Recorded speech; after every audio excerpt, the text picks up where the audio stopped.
دنیا میں انہماک کی وجہ سے زنگ چڑھ گیا، گناہوں کی کثرت کی وجہ سے زنگ چڑھ گیا۔ اور ایک حدیث میں آتا ہے جب کوئی شخص گناہ کرتا ہے تو اس کے دل کے اوپر ایک سیاہ نقطہ پڑتا ہے، اگر وہ توبہ کر لے دل صاف ہو جاتا ہے، لیکن اگر وہ توبہ نہیں کرتا، گناہ پہ پھر گناہ کرتا ہے تو ایک نقطہ اور ساتھ لگ جاتا ہے، پھر گناہ کرتا ہے تیسرا نقطہ لگ جاتا ہے، حتیٰ کہ اس کا پورا دل سیاہ ہو جاتا ہے۔ اور جب پورا دل سیاہ ہو جائے تو پھر کوئی نیا گناہ کا نقطہ لگنے سے اسے محسوس ہی نہیں ہوتا۔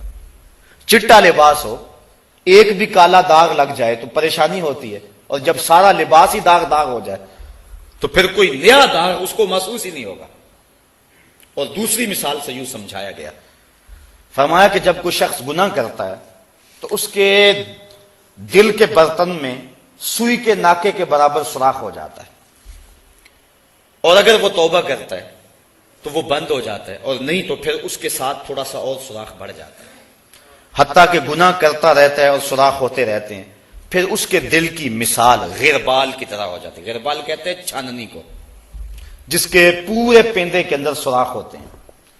جب اس کا دل چھاننی بن جاتا ہے تو قرآن کی آیتیں ہوں، احادیث رسول ہوں، نصیحت کرنے والوں کی نصیحت ہو، کچھ بھی ہو، اٹھتے ہوئے جنازے ہوں، پھیلی ہوئی قبریں ہوں، عبرت کے ہزاروں نشان ہوں، لیکن جس طرح چھاننی کے اندر جتنا مرضی پانی ڈالو ایک قطرہ بھی نہیں ٹھہرتا، اس کے دل کے اندر کوئی شے بھی نہیں ٹھہرتی۔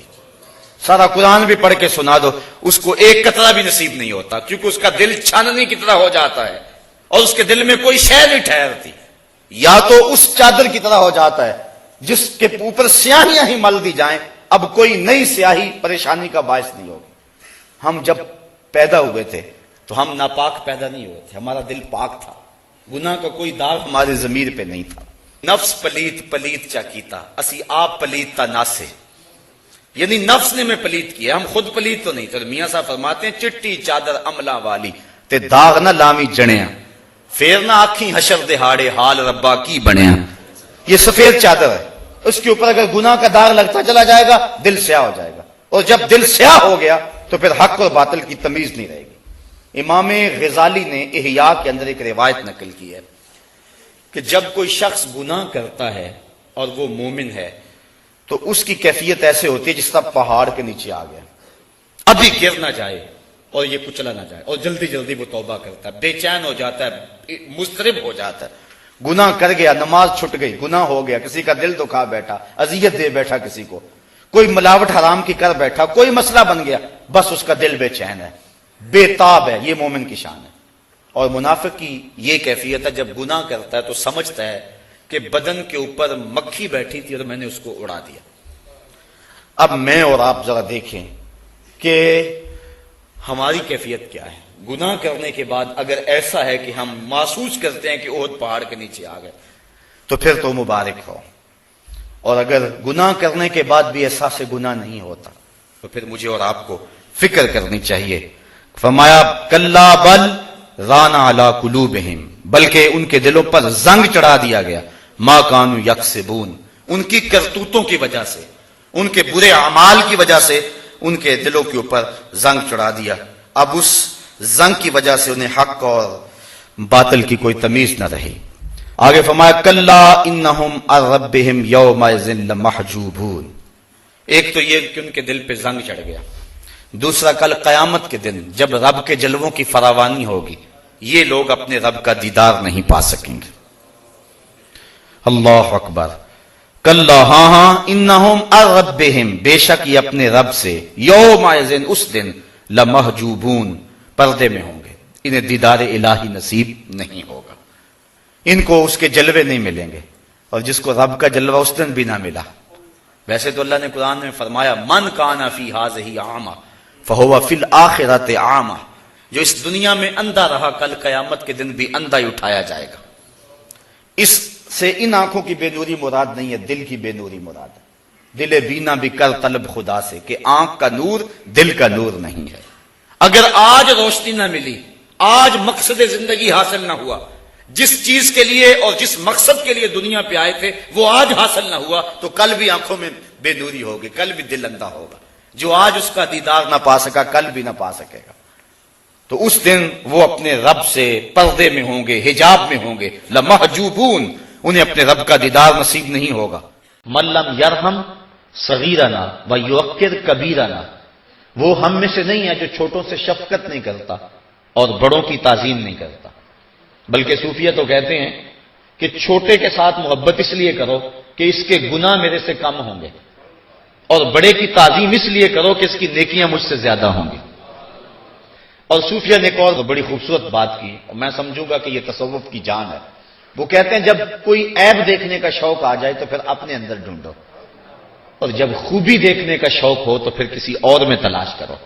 اگر یہ مزاج بن جائے تو معاشرے کے اندر کتنی محبتیں پیدا ہو جائے۔ آج ہر شخص اپنے سے دوسرے کو حقیر سمجھتا ہے اور اپنے آپ کو بہتر سمجھتا ہے، جبکہ شریعت نے فرمایا کہ تم اپنے آپ کو ستھرا نہ کہو، اپنے آپ کو جو ہے وہ پاک نہ بتاؤ، بلکہ اللہ جس کو چاہے وہ ستھرا فرما دیتا ہے۔ تو جاہلیت کے وہ تعصبات اور وہ جو غلاموں آقا کے تفرقات اور امیر غریب کے جو تفرقات تھے، اسلام نے ان کو آ کر مٹایا ہے۔ بوڑھا درخورے اعتنا نہیں سمجھا جاتا تھا، لیکن اسلام نے اس کو عزت دی ہے، اس کا احترام سکھایا ہے، بوڑھوں کی تعظیم سکھائی، بچوں کے ساتھ شفقت کا حکم دیا، اور اسلام نے مومن کو گالی دینے سے منع کیا۔ سباب المسلم فسوق وقتالہ کفر، مومن کو گالی دینا فسق ہے اور اس کو قتل کرنا کفر ہے۔ اور فرمایا کہ جس نے ایک مومن کو قتل کیا گویا اس نے پوری انسانیت کا قتل کیا، اور جس نے کسی ایک جان کو بچایا اس نے پوری انسانیت کو بچایا۔ تو اسلام نے یہ ہمیں آدمی کا احترام دیا ہے۔ بندہ اور آقا کا امتیاز عرب میں بہت سارا تھا، لیکن اس کو عملی طور پہ حضور نے مٹایا۔ خطبہ حجۃ الوداع کے موقع پر فرمایا کہ میں ان باتوں کو اپنے پاؤں تلے رونتا ہوں، کوئی عربی اجمی، کوئی گورا کالا اور کوئی امیر غریب، ان کے تفرقات نہیں ہوں گے۔ ہاں، اللہ کے ہاں عزت کا ایک معیار ہے، اور وہ کیا؟ ان اکرمکم عند اللہ اتقاکم، جو اللہ سے زیادہ ڈرنے والا ہے وہ اللہ کے ہاں زیادہ عزت والا ہے۔ ورنہ سارے انسانوں کو ان کی ماں نے آزاد جنم دیا ہے، اور کسی کو حق نہیں پہنچتا کہ ان کو غلام بنائے۔ اور شریعت اسلامیہ نے ہمیں کتنے ضابطے دیے جس سے غلاموں کی آزادی کا سامان ہوا۔ روزہ توڑ بیٹھو تو غلام آزاد کرو، قسم توڑ بیٹھو تو غلام آزاد کرو، زہار کے کفارے میں غلام آزاد کرو۔ تو کتنے کفارات ہیں۔ اس کے علاوہ بھی غلام آزاد کرنے کی ترغیب دی، اور ایک وقت آیا کہ دنیا سے غلامی ختم ہو گئی، اور جب تک غلام موجود رہے ان کے ساتھ اس نے سلوک کا درس دیا۔ آقا کریم نے اپنی امت کو جو آخری وصیت کی وہ دو وصیتیں تھیں، ایک نماز کی اور دوسری فرمایا کہ دو کمزوروں کے بارے اللہ سے ڈرنا، ایک بیوی اور دوسرا غلام۔ کہا یہ تمہارے دست نگر ہیں، کہیں ایسا نہ ہو کہ تم ان کو دکھ پہنچاؤ، بلکہ فرمایا عبیدکم اخوانکم، تمہارے غلام تمہارے بھائی ہیں، جو تم خود کھاتے ہو ان کو وہ کھلاؤ۔ تو یہ ترغیب دی۔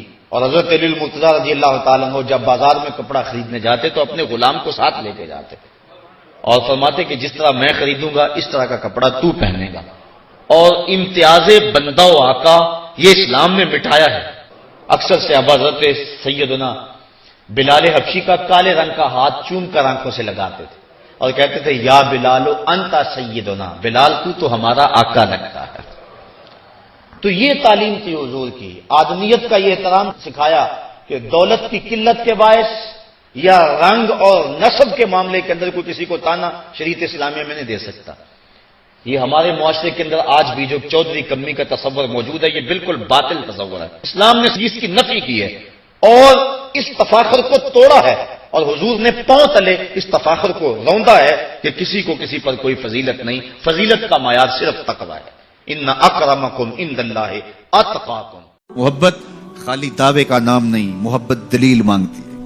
ہم نے تو عشق کے بارے میں یہ پڑھا ہے، العشق نارن یحرق ما سوى الحبیب، عشق ایک ایسی آگ ہے جو محبوب کے علاوہ ہر شے کو جلا دیتی ہے، کوئی خواہش بھی نہیں رہتی، کوئی تمنا بھی نہیں رہتی، اپنا آپ بھی نہیں رہتا۔ محبت ہی تو ہے جس میں میں نہیں ہوتا تو ہی تو ہوتا ہے، اپنے آپ کی تو نفی ہے۔ یہاں میرے فیشن بھی چل رہے ہیں، محبوب کی مخالفت بھی چل رہی ہے، اور میں کہوں کہ مجھ سے بڑا زمانے میں عاشق رسول نہیں ہے، تو یہ سوالیہ نشان ہے میرے عشق پہ۔ آؤ اپنی طرز زندگی پہ غور کریں۔